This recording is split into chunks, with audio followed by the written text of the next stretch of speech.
Hello everyone, welcome to the Badge and Beyond. This is the stories with Anthony and Danny in our time with the New South Wales Police Force.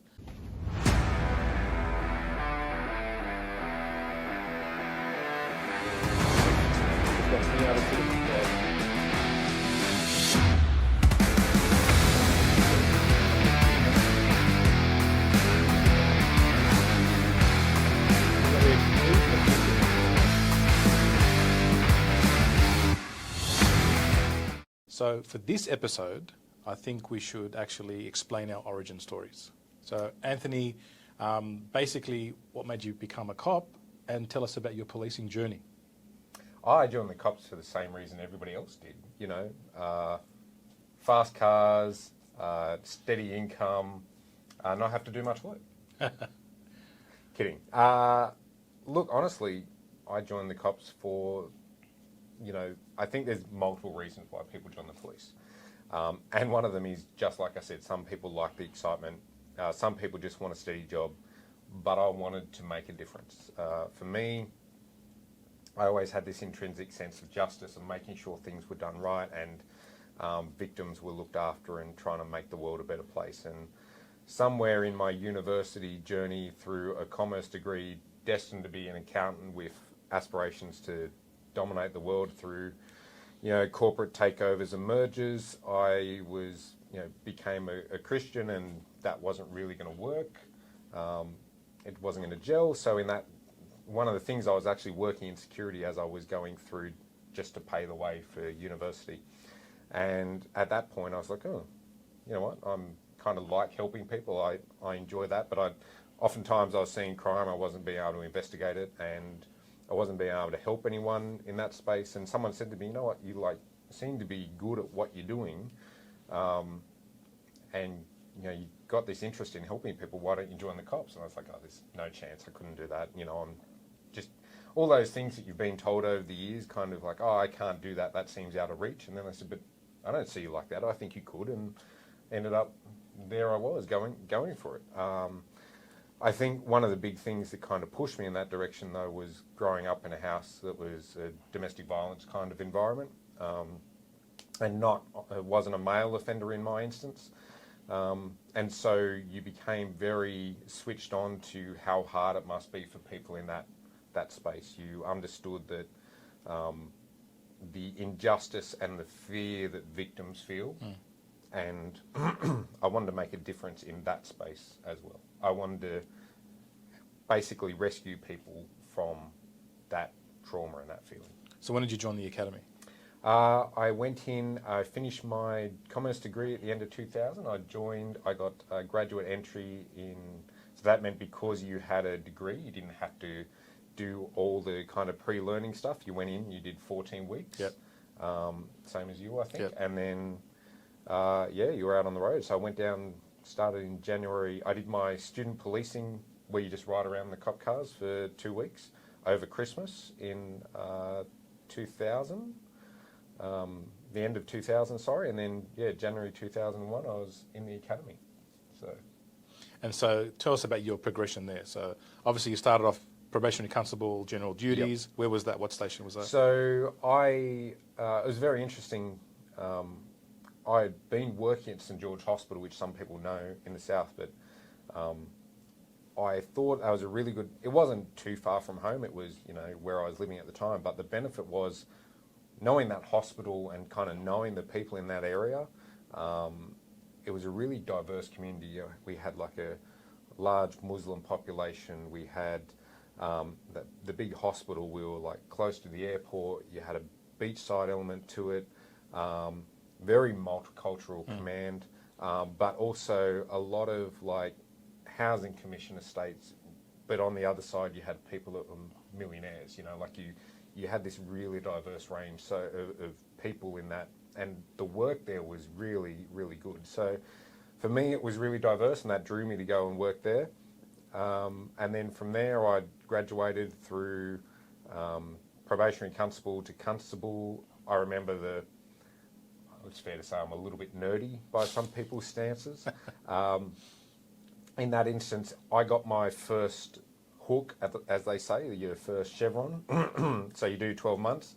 And the first 3 months after that, I topped the intels and the arrests and the charges and the events for the station. So there's over 150 cops in the station, and I'm, first time I'm out and kind of let off the leash to do my own thing as a confirmed constable, and I do that. And then the fourth month, all the paperwork catches up with me, and I die under a sea of reports and briefs and court appearances that you have to go to. And then fifth month, I do it again.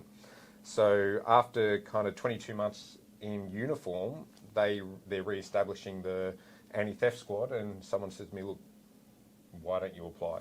Like, this is something that's good for you." And honestly, I was starting to see I was looking for more of a challenge. So I went for that.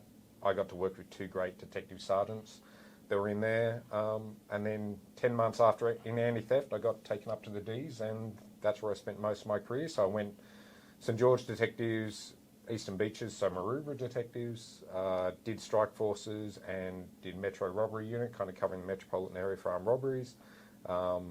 Then from there went to Child Protection and Sex Crimes Squad, sex crimes covering the state for those kind of issues, and then Child Exploitation Internet Unit within that. For a while, got a promotion to Sergeant at Campsie, where we met. From there to running one of the biggest proactive crime teams, like a funky squad as we call it, one of those kind of plainclothes, undercover, proactive units in the state, and then took a inspector's position back at Maroubra, as it was, when I eventually finished in 2019. So that was it, very diverse. I had time. I was in the Redfern riots. We were doing, before they had the Public Order and Riot Squad, we had what they called Operation Support Group, which was really the riot squad on call. I did some dignitary protection. So again, there's basically looking after the Prime Minister, looking after international heads of state. So you qualify for that. You go and you work on the bigger jobs, or you just go and do your secondments as you want to be. It's just, there's a lot of fun to go and do. It's not a lot of fun to do when you do it all the time, in my opinion. But yeah, that was my point. Tell me about what drove you into the police? Yeah, good question. I think my parents are still asking that question.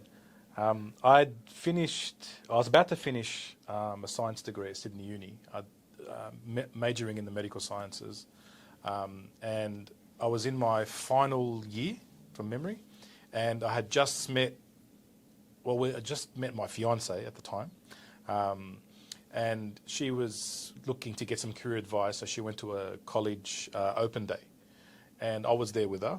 And the careers advisor ended up being my old commerce teacher.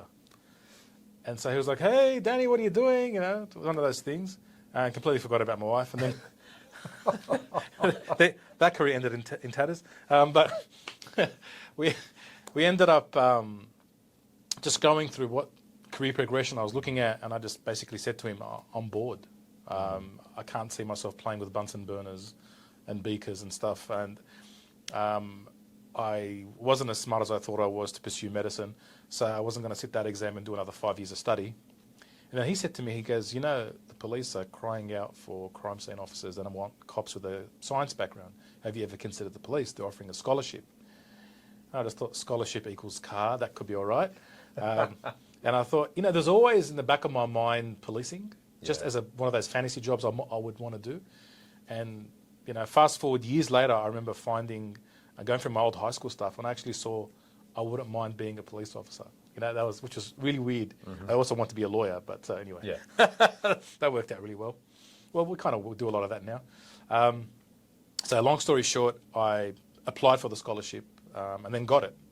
That was in '99, and so I, much to the horror of my parents, I finished my degree, did heaps of it, and just took the scholarship and joined the academy at the end of '99. And then we were kind of one of the last classes before the Olympics. Yes. So I went that 14 weeks, same as you, and then requested Bankstown as for my SPO, for my student. Which everybody does. Oh, everybody requests the worst command in Sydney. Yeah, so I was the only one. And I remember getting looked at like, yeah. And it was the right decision, man, because second shift there, which was a night shift, it was just action. It was like a movie from the beginning to the end. I got involved in 3 foot pursuits, 1 vehicle pursuit, a brawl, a stabbing, and I was like, what is this place? Yeah. It was just go, go, go, go, go. And this is 2000, right? This is Bankstown at its peak of violent crime. And by the end of the 6 months, whatever it was by then, I then asked for Bankstown to be my placement, not my actual posting. And again, the only one out of 500 students that picked Bankstown, so of course I got it. And started there, and it was just, mate, first week murder, and it just kept snowballing after that, and it was just insane. I did general duties for the first few years. I got tapped on the shoulder to do proactive, so your funky squad, and it was my first taste of some leadership because I was acting up as the supervisor and team leader there, and we just loved it. It was a small squad. We were just hunting down people with outstanding warrants. We got actually a region award for getting everybody on our books, which was pretty cool. And then I was like, I really enjoyed the mentoring of the junior staff, but I loved the adventure, and we could be very creative and out of the box thinking. And then I got tapped on the shoulder for crime prevention. So crime prevention officer at Bankstown, I must have been fantastic, because there's no crime at Bankstown. But that taught me the corporate side. So doing crime prevention through environmental design, looking over development applications, and then presenting. So I got to sort of learn public speaking and presenting. Well, I had no choice to learn it because all of a sudden you're the guy in uniform in front of 100 people, just talk, and with no public relations training or anything. But you had to wing it, and so, but that's kind of my thing. From there, one day the boss just said to me, hey, do you want to do domestic violence? And I thought he was joking because, in those days, it was pregnant females doing domestic violence. Yep. That's the position you took. Nobody put their hand up and says, hey, I want to look after the worst crime unit in the station. And it also wasn't something that a lot of men did. No. Like it was this seen as... I knew of one other bloke in the entire police force at the time. That's right. It was kind of this position that female police officers only did. And I don't know why. So I'm telling you, I actually thought it was a joke when he said it to me, or it was an insult. But either way, but he said to me, he goes, I need you to do in DV what you've done for crime prevention. We need to look at this differently. The numbers were astronomical. We were getting smashed. I think we were number 4 in the state for domestic violence reporting at the time. And we were the largest command. There was 300 police at Bankstown. And we were looking after, 250,000 people or something. It was massive. And bit by bit, I met the right people, all civilians in DV. I met the people that work frontline DV services, and one of them became my mentor, and she just put me on courses that no police had done before, and I started to really get into it and see domestic violence for what it was on the other side, and I had a passion for it. So I stayed there for 8 years. Went from a team of me to a team of 12. We were the Canterbury Bankstown Domestic Violence Response Team, so we were child protection workers and police working side by side. So the closest thing to that would have been the JIRT, sort of Joint Investigation Response Team. But our mandate was all domestic violence that had children involved in some capacity. And in my time at Bankstown, it was about 155 per month just involving children, over 300 domestic violence reports altogether. So every Monday I'd have my work cut out for me. But I had a really, really good team. I said 8 years, I really enjoyed that, and I hated it and loved it at the same time. So seeing what you see, and I remember what did it for me to stop that journey. It was a terrible supervisor, that's one. I hope she's listening, because I'm talking about you, yes. But also, on a Monday morning, we were reviewing the incidents of the weekend, and there was myself and my colleague from Child Protection were looking at the photos of a burning victim. She was a young child, and it was sort of really severe burns to her limbs and back from, those element heaters? Yeah. So it didn't have the protection grill on it, and she'd stupidly the mother had left for some reason, the child alone on a bed, And this child was at the time under one, probably maybe 4 months, something like that. I remember because I remember the sort of the size of the child, and on the bed was also the heater. So who puts a heater on a bed? And she was in another room with drinking alcohol with her friend on the balcony, and she heard her child screaming, but the child would, you can imagine the scream, and she responded to the scream eventually, and then noticed the heater had fallen onto her. And I remember looking at the photos going, that looks like my daughter. It just, so, the age of the baby, the physical makeup, and I just went, I'm done. Yeah. That was it for me. There's only so much intense TV you can see day in, day out for 8 years. Besides your general duties policing before that, right? Which was 7 years before that or whatever it was. And I was just like, okay, I think that's enough time for me to go back and start looking at career progression in other areas. And then from there I started to act as team leader on the road and was contemplating the sergeant's pathway. But you know what it's like, the New South Wales system was, if you get your leading senior rank, you're a specialist, you make more money, and you're getting good days off because you're back on the road. Yeah. Yep. So it's, who wants to lose money and get more responsibility? Like, that's the system we had, which I think is still there, which is ridiculous. And then when situations overseas had escalated in terms of the Syria conflict, I ended up getting sort of dragged into that and started working for the region on different things. One day we'll explore that, but that sort of took me out of Bankstown and starting to work for Southwest Metropolitan or the whole way around. That's when I started to get familiar with CAMC. Started working with some of the senior police at CAMC coming and working with the investigators on certain murders and organised crime capacities.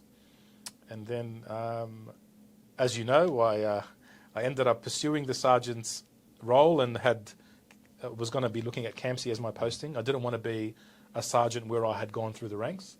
So then you become the boss of your mates, and I'm like, I don't think that's going to work. CAMC was the closest command and similar in terms of its crime categories and what it put up with, and that's where my community was, and that's why I joined. And then I saw you that fateful night, working on the station and asking you, hey, what's CAMC like? Yeah, and look, to explain this, there's a saying in the cops, actually amongst detectives really, is don't ask a question you don't already know the answer to. And look, I'd known Danny, I've seen him around from, doing bits and pieces. You get the idea of people wandering in and out, and you kind of get an idea. Like, Danny was doing stuff, you're like, I know he's doing something a little bit, off the books, a little bit special. A bit covert, but hey, he's a good guy. I just, hey, how are you? I knew the other guy I was working with vaguely as well, and that's cool. And then he comes in I think it was a Saturday night, and I'm working, there's either 2 or 3 sergeants on shift at that station, and I'm working station supervisor, so I kind of manage the station, all the other things that go with it. Everybody else is out on the road. Danny comes in and says, hey, look, I've got this opportunity to take up a sergeant's job here. What do you think? Now, it's fair to say CAMC was not the best station. It was a lot of crime, very diverse community. Even some of the staff working at CAMC made life difficult, if we're being honest. And look, I can tell him it's all roses. Like, right at that opportunity, I'm like, Danny's a good bloke, but I can tell him it's all roses because I want him to come. I can tell him it's terrible because I don't want him to hate me when he doesn't take the spot, or I can just tell him the truth.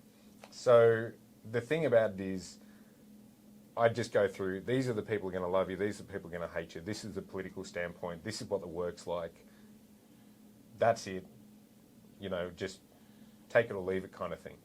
Now, of course, Danny already knew this, right? So he knew I was being honest. And yeah, then took the position, and that was good, because you don't want to lie to the guy. He still takes the position, then he's like, can't trust you. So yeah, that was kind of where it started. But I remember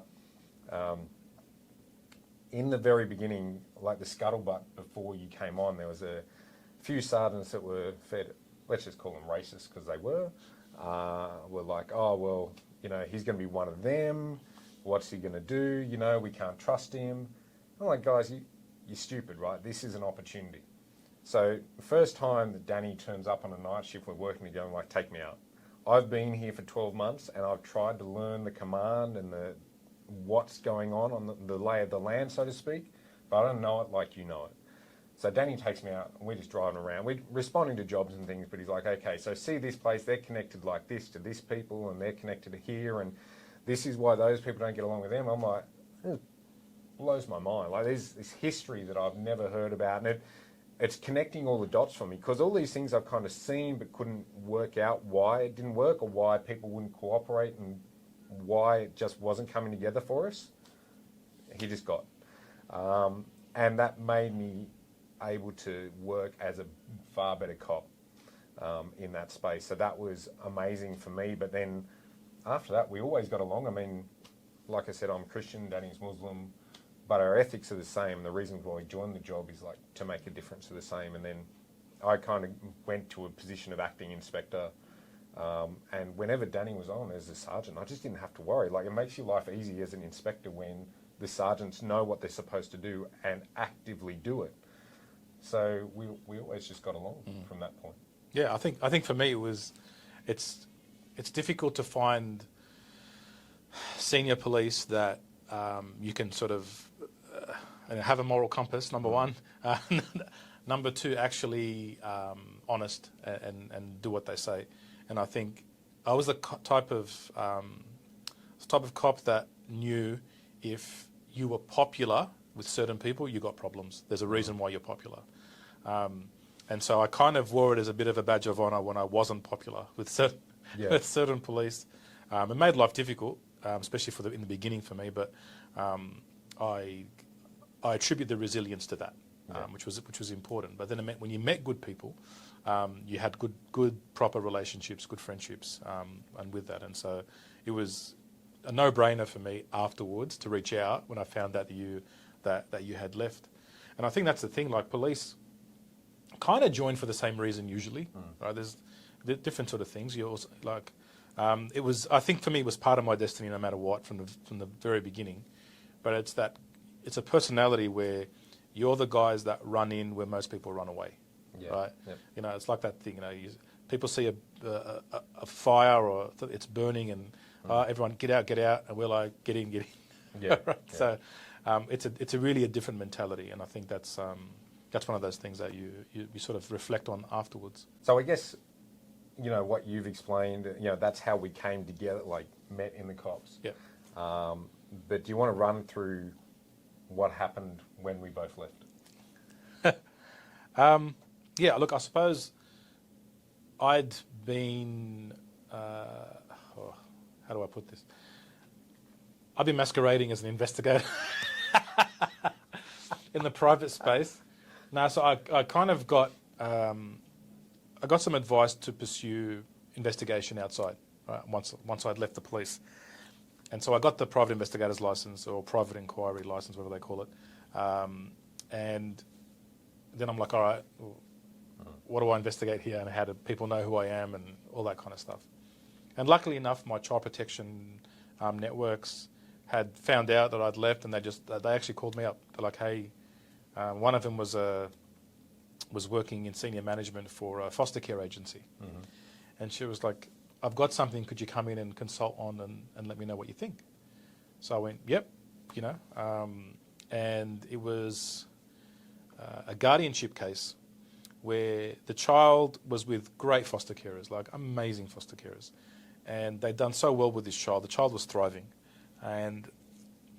But in order to satisfy the courts that all avenues of family connection have been exhausted, you had to come up with, all right, have you spoken to mum, spoken to dad, grandma, grandpa, uncles, all that kind of stuff, and then see what their views are. So obviously you wanted them to be favourable towards the foster carers for it to proceed, but you have to be objective and do your job, right? What had happened with this particular family is the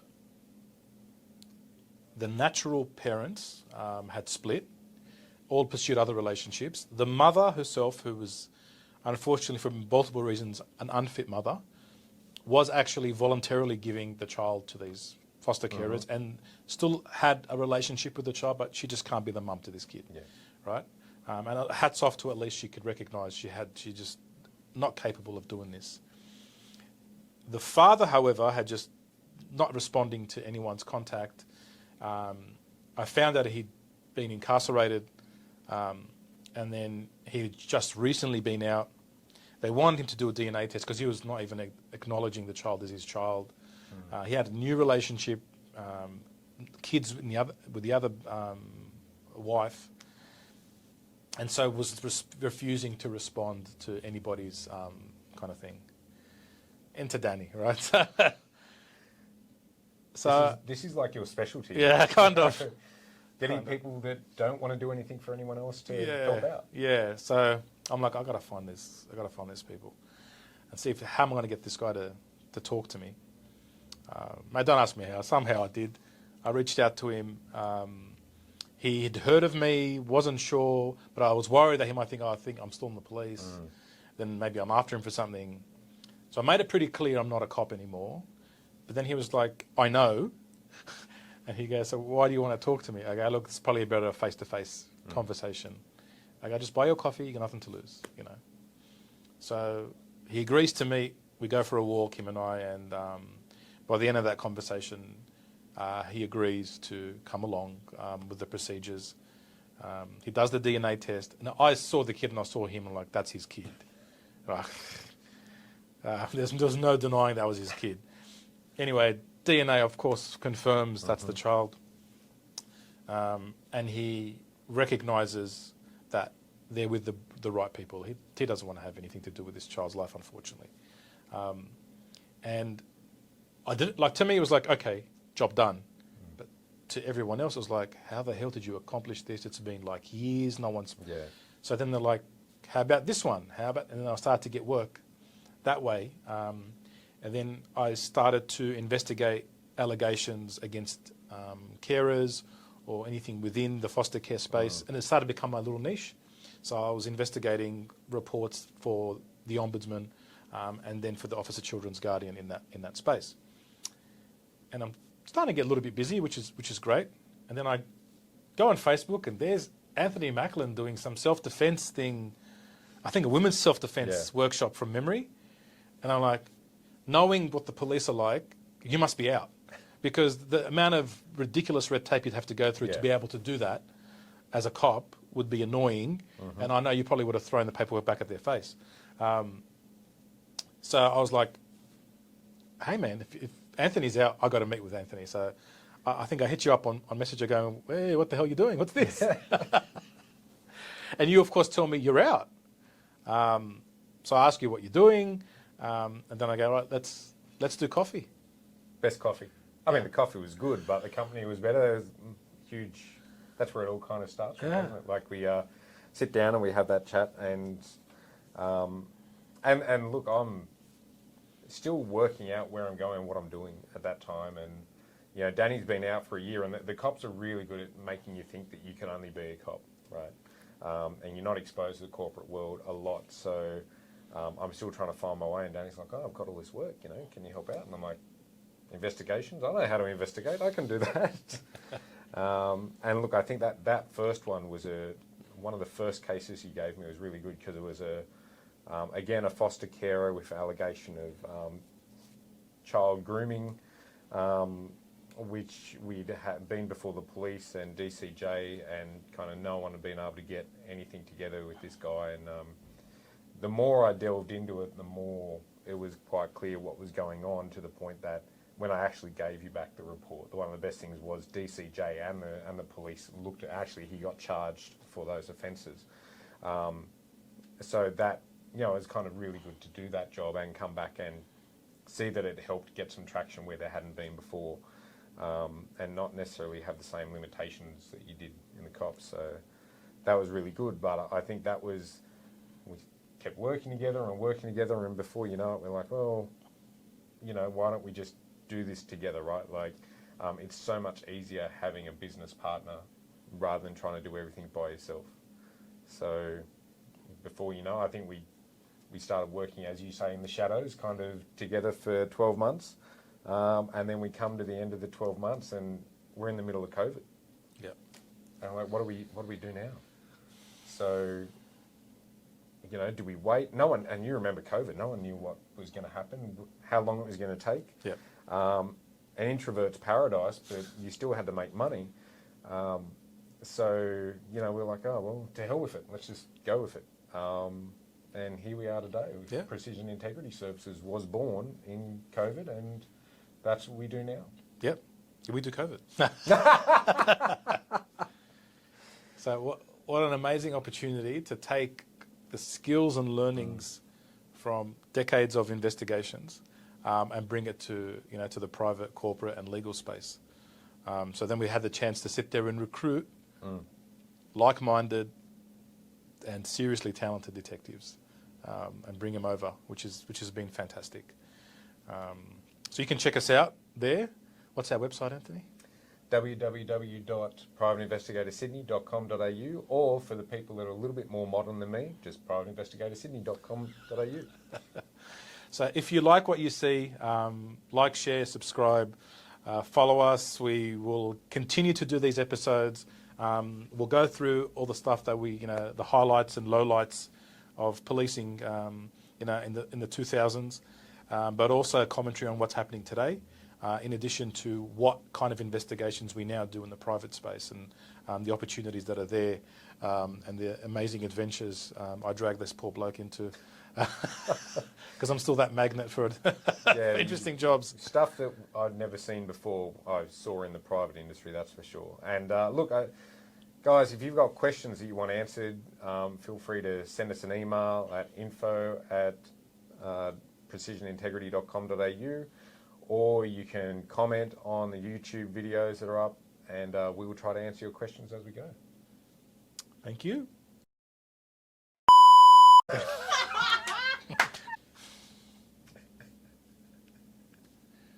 You tell me when you're ready so I can do it.